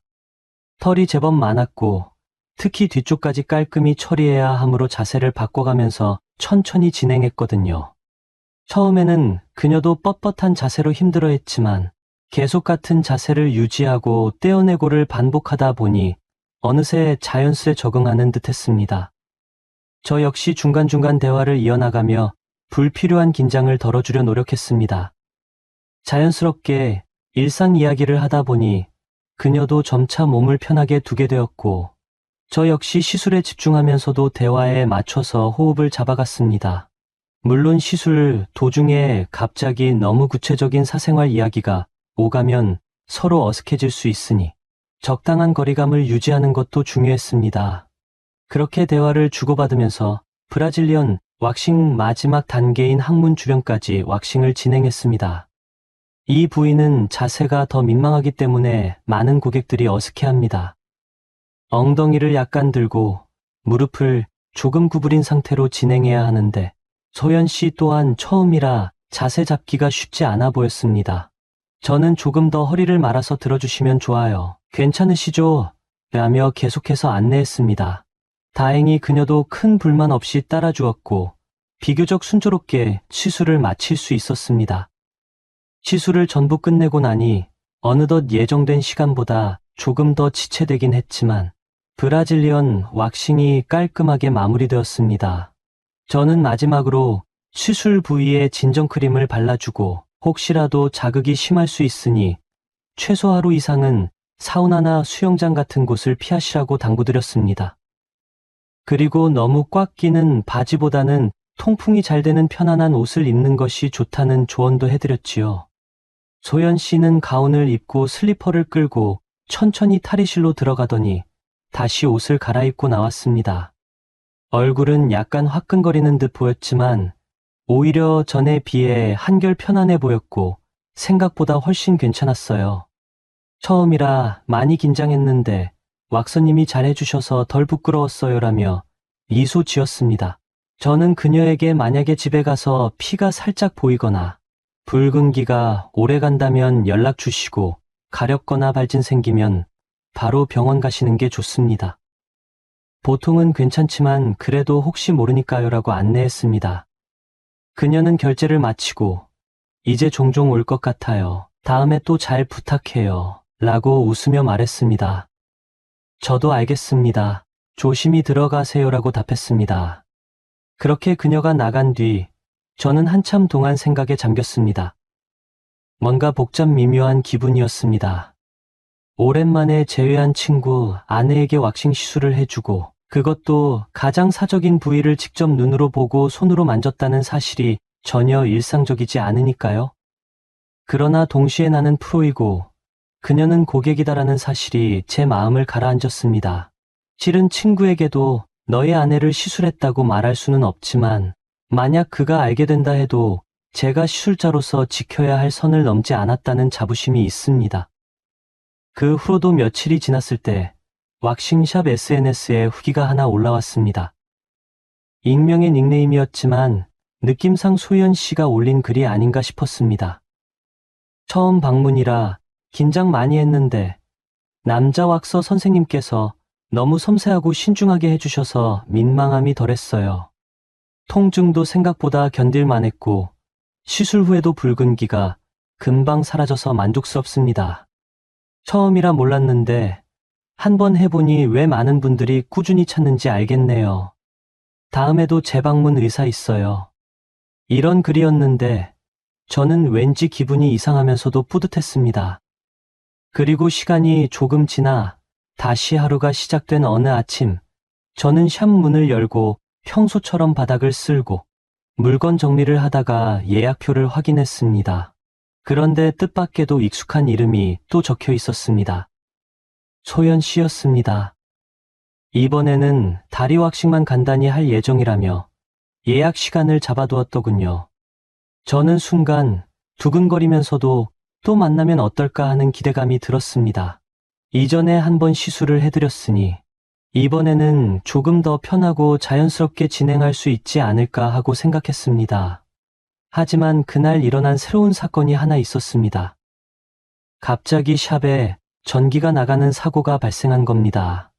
예약 손님들이 연달아 들어올 시간이었는데 갑작스럽게 정전이 되어버려서 옆 건물까지 전기가 나간 상황이었습니다. 저는 당황스러워서 샵 건물 관리인에게 연락했고 관리인이 점검하러 온다고 하더군요. 문제는 전기가 없으면 왁스 워머부터 조명까지 제대로 쓸 수 없다는 점이었습니다. 그날은 평소보다 예약이 몰려있던 터라 더욱 곤란했습니다. 이럴 때 어떻게 해야 하지? 하고 고민하던 차에 우선 아침 첫 손님들께 상황을 설명하고 양해를 구했습니다. 다행히 몇 분은 시간이 괜찮다고 기다리겠다 하시고 어떤 분들은 어쩔 수 없이 다른 날로 예약을 변경해 주시기도 했습니다. 저는 난감했지만 샵 운영에 있어 어쩔 수 없는 일이라 죄송한 마음을 전하며 최대한 빠른 복구를 기다렸습니다. 그 와중에 소연 씨가 예약 시간에 맞춰 도착했습니다. 여긴 왜 깜깜해요? 라고 물으면서 들어오길래 정전이 났어요. 지금 관리인께서 확인하고 계시는데 조금 지연될 것 같아요 라고 말씀드렸습니다. 그러자 그녀는 다소 놀라면서도 어쩌죠? 그래도 조금 기다려 볼게요. 저는 오후에 약속이 있지만 어느 정도 여유가 있으니까요 라고 했습니다. 저는 방 안에 마련된 작은 비상용 랜턴과 양초를 꺼내어 조명을 마련했습니다. 왁스는 전기로 데워야 하는데 혹시 몰라서 비상용 가스버너에 뜨거운 물을 데워 왁스를 데울 수 있는가니 방법이 있었습니다. 완벽하지는 않지만 일정 온도를 유지하는 게 관건이라 신경을 많이 써야 했습니다. 에어컨도 안 돌아가니 꽤 더워서 서로 땀을 흘리기도 했습니다. 소연 씨는 이런 상황도 다 겪어보네요. 그래도 재훈 씨가 어떻게든 방법을 찾으시니 대단해요라며 놀란 듯 웃었습니다. 저는 잘 데우기만 하면 왁싱에 지장이 없긴 한데 조금 시간이 더 걸릴 것 같아요. 괜찮으시겠어요? 라고 물었습니다. 그녀는 네, 조금 땀 나도 괜찮아요. 어차피 다리 왁싱이니까요. 이따 마무리되면 시원한 물이라도 마시면 되죠라며 긍정적인 태도를 보였습니다. 그렇게 어둑한 조명과 가스버너에 살짝 데운 왁스를 이용해 다리 왁싱을 시도했습니다. 물론 평소처럼 쾌적한 환경이 아니어서 제 입장에서도 신경 쓸 부분이 많았습니다. 혹시 왁스 온도가 너무 빨리 식지는 않을까, 혹은 너무 뜨겁게 달아오르지는 않을까, 조명을 제대로 확보하지 못해 털을 놓치지는 않을까 등등 걱정이 이어졌지만 다행히 소연 씨가 협조적으로 자세를 잡아주어 무사히 시술을 마쳤습니다. 시술을 마친 뒤 마침내 전기가 복구되었습니다. 에어컨이 다시 돌아가고 조명도 밝아졌고 워머도 정상 작동되었지요.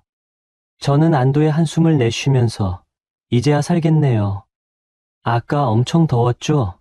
죄송합니다. 정말 하고 사과했습니다. 소연 씨는 괜찮아요. 오히려 좀 색다른 경험이었네요. 모닥불 왁싱 체험 같은 느낌이라며 웃었습니다. 그러면서 그럼 전 가볼게요. 다시 한번 고마워요라며 돌아섰습니다. 저는 문까지 배웅하며 정말 죄송했습니다. 다음번에는 정상적인 환경에서 받아보세요라고 말씀드렸습니다. 그날의 돌발 상황 덕분에 저는 왁싱샵 운영에서 비상사태에 어떻게 대처해야 하는지 몸소 깨닫게 되었습니다. 그날 이후 소연 씨는 약 4주 간격으로 꼬박꼬박 저희 가게를 찾아오는 단골 손님이 되었습니다. 처음에는 그녀가 저를 알아채지 못한 것처럼 보였고 저도 제 본명을 굳이 언급하지 않았습니다. 마스크를 쓴 상태였고 제 목소리 톤도 일부러 조금 깔아 사용했으니까요. 고객과의 필요 이상의 친분이 불편함을 줄 수 있고 저 역시 그녀가 제 대학 시절 친구의 아내라는 사실 때문에 더욱 신중해졌습니다. 하지만 시간이 흘수록 그녀는 제 시술을 무척 편안해하고 결국은 제 스케줄을 골라서 예약할 정도로 신뢰를 쌓아갔습니다. 그리고 그녀는 점차 저와 대화하는 태도나 자세가 편안해지는 모습을 보였습니다. 보통 전신 왁싱을 받을 때는 탈의실에서 모두 옷을 벗고 가운만 걸친 상태로 시술실에 들어옵니다. 처음에는 고객들이 가운을 꼭꼭 여미고 들어오는 경우가 많은데 왁싱 경험이 누적될수록 어차피 다 보여줘야 하는 부위들이니 굳이 숨길 필요가 있나 하는 심리적 해방감이 생긴다고들 합니다. 소연 씨 역시 처음에는 가운을 단단히 걸쳤지만 갈수록 느슨하게 입고 나왔습니다. 브래지어를 착용하지 않고 오는 날도 있었고 고정끈을 대충 묶고 시술실로 나오는 날도 있었습니다. 그것 자체가 무슨 잘못된 행동은 아니지만 저로서는 묘한 긴장감이 들 수밖에 없었습니다. 특히나 그녀가 제 친구의 아내라는 사실을 의식하면 아무리 프로페셔널하다고 해도 내면 깊은 곳에서 이거 혹시 문제되지 않을까 하는 생각이 들었습니다. 그럼에도 불구하고 저는 시술 의자에 앉아 그럼 오늘도 전신 진행하실 건가요? 혹시 특별히 집중적으로 관리하고 싶으신 부위 있으세요? 하고 평소처럼 질문하며 시술 모드로 돌입했습니다. 문제의 사건은 그녀가 4번째로 전신 왁싱을 받으러 온 날 벌어졌습니다. 그날따라 예약이 몰려 있었고 저는 서둘러 시술을 진행하며 이미 체력적으로도 지쳐 있었습니다. 정신이 살짝 분산된 상태라 그동안 조심스럽게 유지해왔던 낮고 깔린 목소리 톤을 깜빡하고 원래 제 목소리가 튀어나온 거죠. 평소에 저는 손님들을 편안하게 하기 위한 부드러운 음성 톤을 유지하긴 하지만 친구들과 대화할 때나 편한 사람들과 있을 때는 좀 더 활기차고 높은 톤을 냅니다. 그날은 시술 중간중간에 조금 바쁘고 정신이 없었던 터라 무의식적으로 말을 하다 보니 제 본래 톤이 튀어나왔습니다. 소연 씨는 왁스가 굳어가는 틈에 전신을 반쯤 드러낸 채로 제 앞에 누워 있었습니다. 그런데 제가 지금 왁스가 살짝 덜 굳은 것 같으니 조금만 기다려주세요. 혹시 온도 괜찮으세요? 라고 말하는 순간 그녀의 눈빛이 약간 달라졌습니다. 마치 이 목소리는 혹시 하는 표정이 엿보였죠. 그러나 저는 그때까지도 눈치채지 못했습니다. 단지 그녀가 조금 더 시원하게 해주실 수 있어요? 라며 묻길래 저는 에어컨 온도를 더 낮출게요. 잠시만요라고 대답했을 뿐이었죠. 그때도 여전히 원래 목소리 톤으로 말하고 있었습니다. 시술을 계속 진행하는 중 그녀는 자꾸 제 얼굴을 힐끔힐끔 보는 듯 했습니다. 평소에는 저를 잘 쳐다보지 않고 시선은 주로 천장이나 옆벽에 두곤 했는데 그날은 이상하게 저와 시선을 자주 교환하려고 하더군요. 제가 그걸 본격적으로 의식하게 된 건 브라질리언 왁싱, 정확히 말하자면 다리 사이 제모를 시작하려고 할 즈음이었습니다. 마지막 단계로 넘어가기 전 저는 고객에게 조금 민감한 부위라 자세가 불편하실 수 있어요. 천천히 호흡하시면서 제가 뗀다고 말하면 숨을 천천히 내쉬어 주세요라고 안내했습니다. 그녀는 그 상태에서 저를 똑바로 바라보며 저기 혹시 재훈 씨 맞죠? 라고 불쑥 물었습니다. 제가 네. 하고 되묻는 순간 살짝 긴장한 나머지 들고 있던 스파툴라 각도를 제대로 확인하지 못해 뜨거운 제모 왁스가 그녀의 허벅지 안쪽 살에 살짝 튀어버렸습니다. 깜짝 놀란 저는 즉시 죄송합니다 하고 손을 뗐지만 이미 약간 과열된 왁스가 그녀의 피부에 닿았던지라 그녀도 뜨거워 라며 움찔했죠. 다행히 심각하게 화상을 입을 정도의 온도는 아니었지만 순간적인 뜨거움에 그녀가 놀란 모습이 역력했습니다. 저는 서둘러 차가운 물수건을 꺼내어 해당 부위를 살짝 눌러드리며 연신 죄송합니다. 정말 제가 깜빡했어요. 괜찮으세요? 너무 뜨겁진 않았나요? 하고 사과했습니다. 그녀는 표정을 찌푸리다가도 금방 조금 놀랐어요. 괜찮아요. 다행히 금방 식었으니까라고 말했지만 그 사이에 두 사람 사이에 이상한 긴장감이 흐르고 있었습니다. 죄송해요. 사실 미리 말씀드렸어야 했는데 민망하실까 봐 차마 용기가 나지 않았어요. 라고 저는 조심스럽게 사과드렸죠.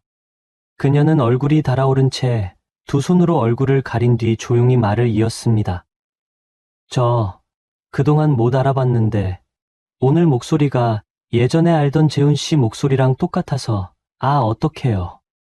민망하네요. 제가 이런 모습을 보여버렸으니 저는 순간 심장이 덜컥 내려앉는 기분이었습니다. 그녀는 여전히 얼굴을 가린 채 저 어떡해요. 부끄러워 죽겠네요라고 했고 저 역시 가슴이 쿵쾅거려서 시술을 계속할지 말지 결정도 못하고 있었습니다. 그러다 제가 조심스럽게 물었습니다. 지금 이 상태에서 계속 진행해도 괜찮을까요? 아니면 오늘은 여기까지만 하고 다음에 다시 예약 잡으실래요? 그러자 그녀는 잠시 침묵하더니 한숨처럼 짧게 호흡을 내쉰 뒤 이렇게 대답했습니다. 이왕 이렇게 된 거 그냥 끝까지 해주세요. 괜히 다 해놓고 중간에 그만두긴 저도 애매하니까. 그 순간 그녀는 천장을 향해 시선을 고정한 채 의식적으로 제 눈을 피하듯 말했습니다.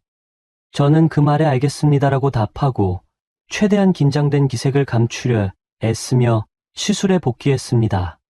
하지만 이미 우리의 관계는 단순한 왁서와 손님의 위치를 벗어나 훨씬 미묘한 단계에 와 있었습니다. 그녀는 제 친구의 아내고 저는 그 친구가 얼마나 이 사람을 아끼고 사랑하는지 알고 있었습니다. 동시에 저는 프로페셔널로서 지금 이 시술 상황에만 집중해야 했지만 머릿속은 뒤엉켰습니다. 게다가 문제는 거기서 끝나지 않았습니다.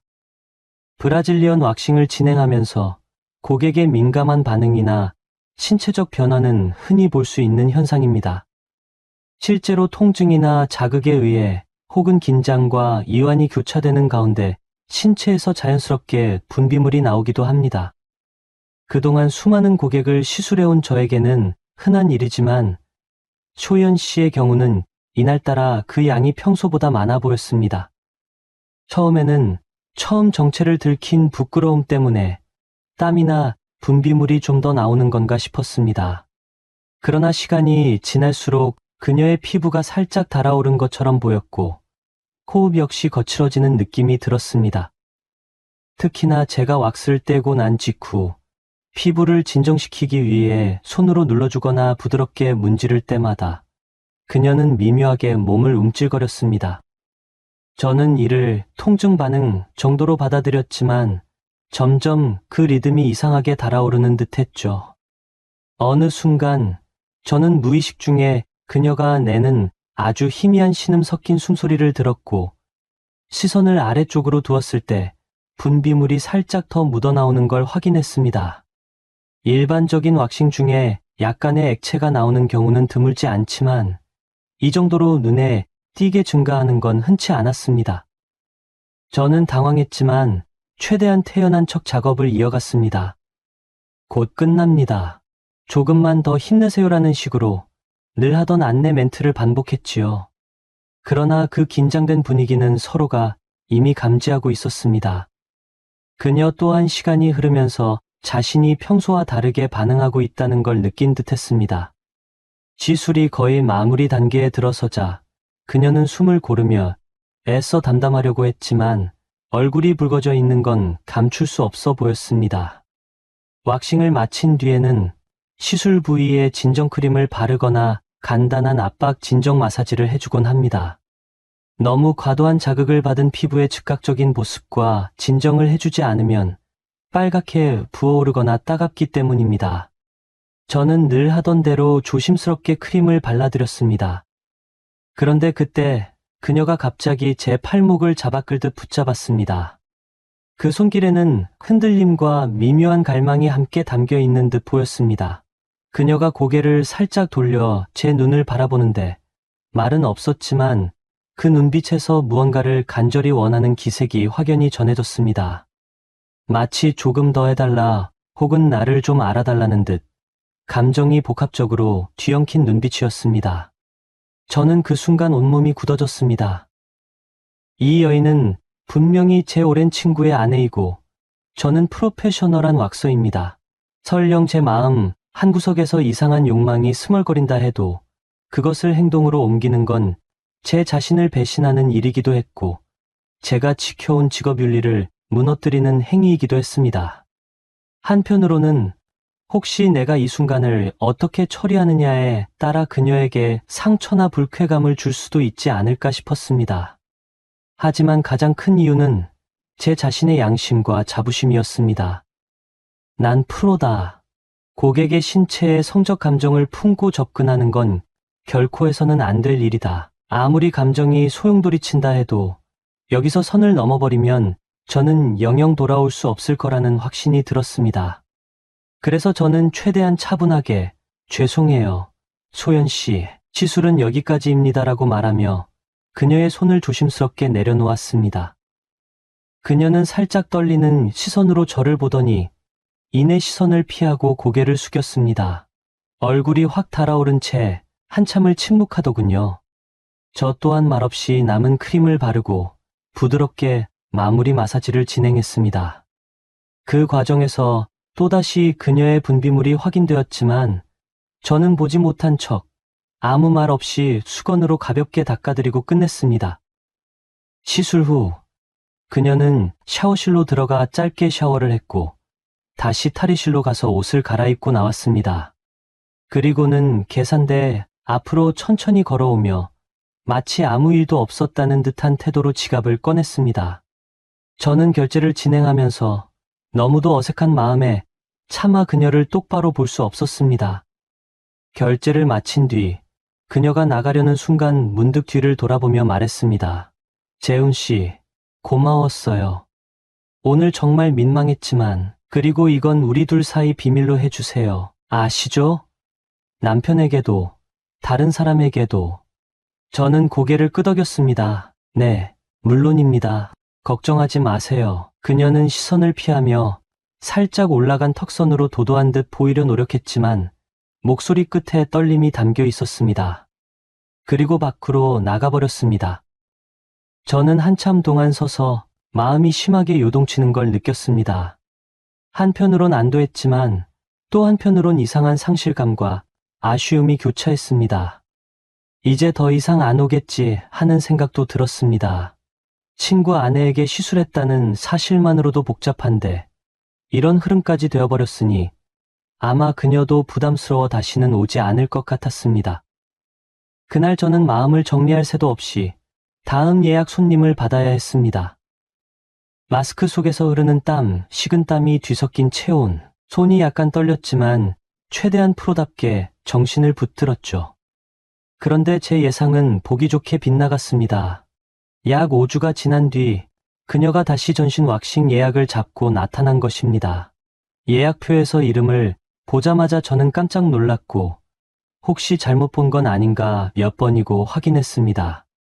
그리고 정말 올까 하는 생각에 약속된 시간에 샵 문을 계속 신경 써가며 바라봤는데 정각에 어김없이 그녀가 들어섰습니다.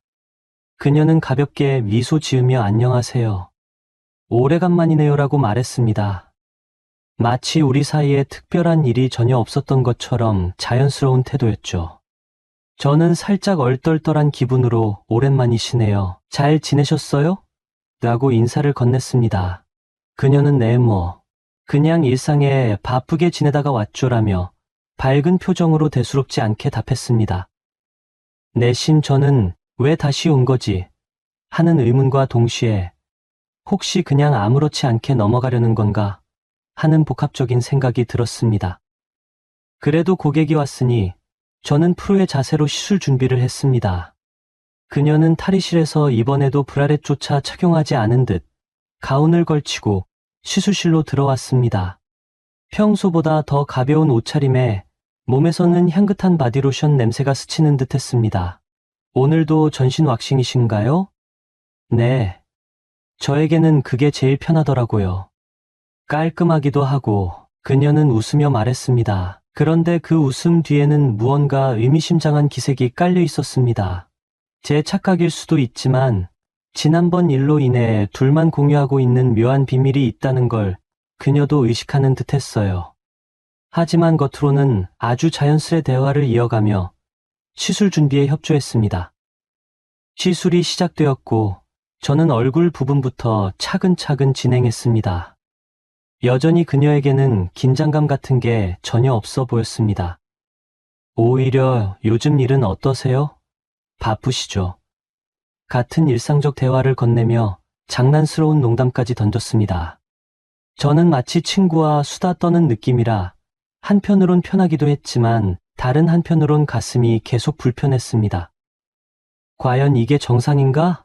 하고요. 겨드랑이, 팔, 다리 순으로 왁싱이 이어졌고 이전보다 훨씬 수월하게 털이 제거되었습니다. 아무래도 주기적으로 왁싱을 하면 털이 가늘어지고 자라는 속도도 더뎌지거든요. 그녀도 확실히 이제는 아픔이 덜 한 것 같아요.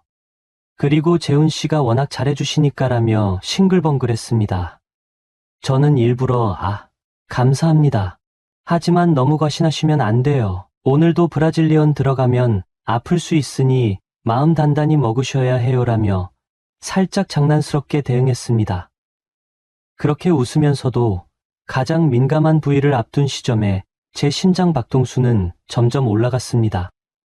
지난번 일, 그리고 그녀의 독특한 반응들이 되살아났기 때문이죠.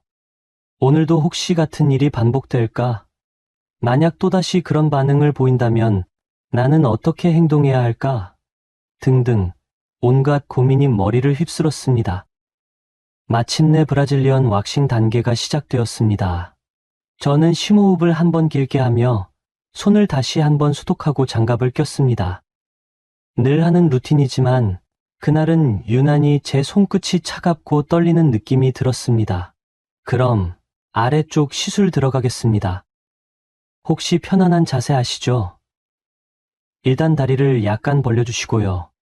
옆으로 누웠다가 나중엔 살짝 엉덩이를 들어주시면 됩니다.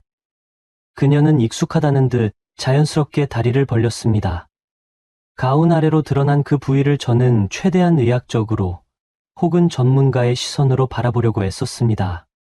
중간중간 talc 파우더를 뿌려주고 왁스를 적정 온도로 조절하여 발랐습니다. 그리고 숨 들이마셨다가 뗄 때 내쉬세요라는 익숙한 멘트를 반복하며 작업을 진행했습니다.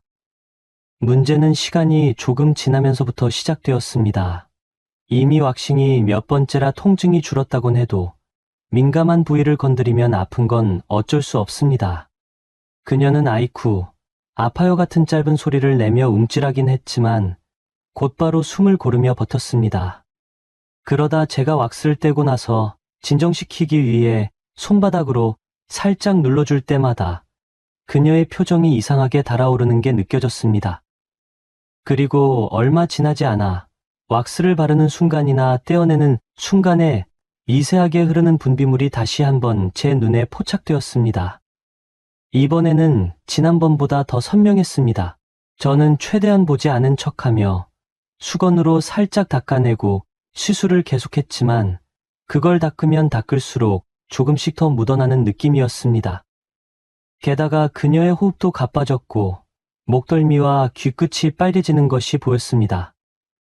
한층 더 당황스러운 건 그녀가 아예 그 사실을 숨기거나 부끄러워하는 기색 없이 오히려 약간은 즐기는 듯한 태도를 보인다는 점이었습니다. 어느 순간 그녀가 작게 웃으며 말했습니다. 아파요 재훈 씨. 조금만 더 부드럽게 해주시면 안 돼요? 그 말은 분명히 통증 완화를 원하는 고객의 요청처럼 들릴 수도 있지만 제 귀에는 묘하게 다른 뉘앙스로 들렸습니다. 저는 황급히 의도를 해석하지 않으려 했었지만 머릿속은 이미 복잡하게 돌아가고 있었습니다. 네, 알겠습니다. 조금 더 천천히 진행할게요라고 답하며 왁스를 살짝 더 식혀서 발랐죠. 그러자 그녀는 작은 미소를 지으며 고개를 끄덕였습니다. 당연히 시술 과정 중 통증을 완화하기 위해 문지르거나 눌러주는 행위는 필수적인 절차입니다. 저는 그것을 프로답게 수행했을 뿐인데 그녀의 몸은 점점 더 민감하게 반응해 갔습니다. 그녀 스스로도 그 사실을 알고 있는지 마치 조금 더 문질러 줘요라는 식으로 허벅지를 가볍게 떨거나 거기 조금만 더라고 속삭이듯 말하기도 했습니다.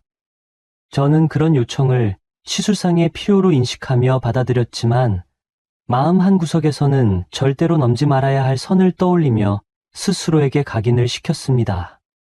시술을 다 마치고 진정 마사지를 해주는 단계가 왔습니다. 이때가 사실상 시술의 마지막이라고 볼 수 있습니다. 저는 크림을 발라 부드럽게 문지르면서 조금 따가울 수 있으니 혹시 너무 뜨거우면 말씀하세요라고 하곤 합니다. 그런데 그때 지난번과 마찬가지로 그녀가 제 손목을 잡았습니다. 이번에는 훨씬 더 명확한 제스처였습니다. 조금 더요라고 말하는 그녀의 눈빛에는 알면서도 피하지 않는 듯한 일종의 도발적 태도가 엿보였습니다. 방 안은 에어컨이 가동되는 중이었는데도 제 이마에는 땀이 송글송글 맺혔습니다. 한순간이라도 제 감정이 이성을 압도하려 든다면 우리는 둘 다 돌이킬 수 없는 상황에 빠져버릴 수도 있었습니다. 저는 속으로 수없이 고민했습니다. 도대체 왜 이런 행동을 하지? 이건 분명히 위험한 일인데 그녀는 남편이 있는 사람이잖아. 그리고 나는 왁서일 뿐이고 그녀의 친구 남편이랑은 대학 시절부터 알고 지낸 사이인데 온갖 생각이 저를 옥죄었습니다. 하지만 제 결론은 바뀌지 않았습니다. 나는 프로다. 이 순간 욕망에 휩쓸리면 모든 걸 잃는다. 그래서 저는 다시 한번 그녀의 손을 살짝 떼어내며 최대한 부드러운 목소리로 말했습니다. 이 정도면 충분할 것 같아요. 자극이 너무 과하면 오히려 붉어질 수 있으니까 오늘은 여기까지만 할게요. 그녀는 미소를 거두지 않은 채 약간 아쉬워 보이는 표정을 지었습니다. 하지만 강하게 매달리지는 않았습니다. 그 대신 알겠어요. 늘 프로답게 대처하시네요라고 말했죠. 그 말에는 칭찬 같으면서도 살짝 비꼬는 듯한 느낌도 들어서 저는 어떻게 대답해야 할지 몰라 입술을 꾹 다물었습니다. 시술을 완료하고 그녀가 샤워실로 들어간 뒤 저는 시술실 곳곳을 정리하며 심장이 쿵쾅거리는 것을 진정시키려 애썼습니다. 이 관계 계속 이래도 괜찮을까? 내가 거절해야 하나? 고객이라 함부로 쫓아낼 수도 없고 복잡한 고민이 머리를 휩쓸었지만 결론은 쉽게 나오지 않았습니다. 옷을 갈아입고 나온 그녀는 이전과 다름없이 계산을 마치고 현관문을 나서려다 다시 한번 뒤를 돌아보며 의미심장하게 웃었습니다. 왜요?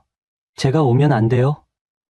한 번 맡긴 몸이니까 다른 왁서 찾는 것도 귀찮고 재훈 씨가 잘해주시는데 굳이 바꿀 필요 없잖아요?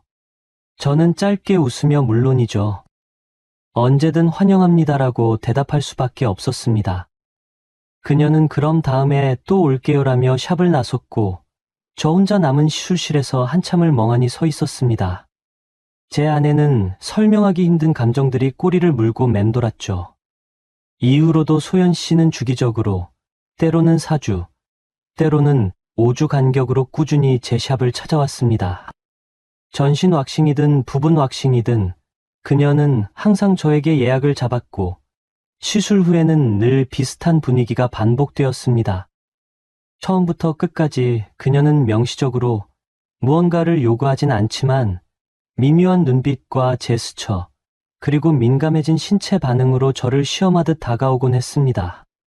그럴 때마다 저는 마치 팽팽하게 당겨진 줄타기를 하는 것 같았습니다.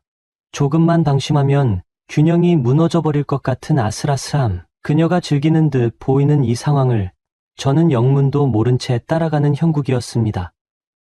만약 제가 조금이라도 직업 윤리를 내려놓는 순간 모든 것이 무너질 텐데 그게 두려우면서도 한편으로는 그녀가 내미는 유혹에 흔들리는 제 자신이 부끄러웠습니다. 게다가 심적으로 가장 괴로운 지점은 그녀가 제 친구의 아내라는 사실이었습니다. 제가 대학 시절 아끼던 친구는 물론 지금은 자주 만나지는 못했어도 속 깊이 존중하는 사람이었습니다. 과거에 다정다감하게 연애하던 두 사람의 모습이 선명하게 떠오르는데 이제는 그 여자와 제가 같은 방 안에서 이런 긴장된 시간을 보내고 있죠. 세상이 참 아이러니하다는 생각이 들었습니다. 어느 날은 시술 도중에 문득 그녀가 우리 남편은 요즘 바빠서 집에도 잘 못 들어와요. 사업 때문에 정신없다고 하더니 글쎄 뭘 그렇게 열심히 하는지 조금 서운하긴 하네요라고 넋두리를 늘어놨습니다. 저는 그러시군요. 그래도 남편분이 잘 되시길 바라겠죠? 라고 밖에 대답하지 못했습니다. 사실 저는 그녀가 이런 이야기를 왜 저에게 하는지도 혼란스러웠고 어떻게 반응해야 할지도 몰랐습니다. 그러던 어느 여름날 그녀가 또 전신 왁싱 예약을 잡고 왔습니다. 무더운 계절이라 시술실 에어컨을 최대로 틀어도 쉽게 시원해지지 않을 정도였죠. 그녀는 밝은 색 린넨 원피스를 입고 왔고 땀에 살짝 젖어 몸에 닿는 부분이 비치기까지 했습니다. 저는 그런 모습을 보고도 최대한 의연하게 오늘 많이 더우시죠? 시원한 물 한 잔 먼저 드릴게요라고 권했습니다. 탈의실에 들어간 그녀가 가운을 걸치고 나왔을 때 저도 모르게 한숨을 삼켰습니다. 여름이라 그런지 몸 전체에 살짝 땀이 맺혀 있어 피부가 좀 더 촉촉해 보였기 때문입니다. 고객의 상태에 따라 시술 전 프리왁스 로션을 꼼꼼히 발라야 하므로 저는 오늘은 땀을 좀 흘리셨네요. 시술 전에 피부 정돈 조금 더 하겠습니다라고 말하며 클렌징 워터로 그녀의 겨드랑이, 팔, 다리 등을 닦아주었습니다. 그러는 동안에도 우리는 시시한 대화를 나눴습니다. 날씨가 참 덥네요. 조금만 움직여도 땀이 줄줄이에요. 그러게요. 저도 샵 안에서 에어컨 켜고 있어도 시술하다 보면 땀나요. 서로 대수롭지 않은 대화를 주고받았지만 한 겹 아래에는 긴장감이 다시 몰려왔습니다. 이윽고 겨드랑이, 팔, 다리 왁싱을 모두 마치고 마지막으로 브라질리언 단계에 들어섰습니다. 땀을 많이 흘린 부위라 탈크 파우더를 좀 더 뿌리고 왁스 온도를 좀 더 신경 써서 낮춘 뒤 진행했습니다.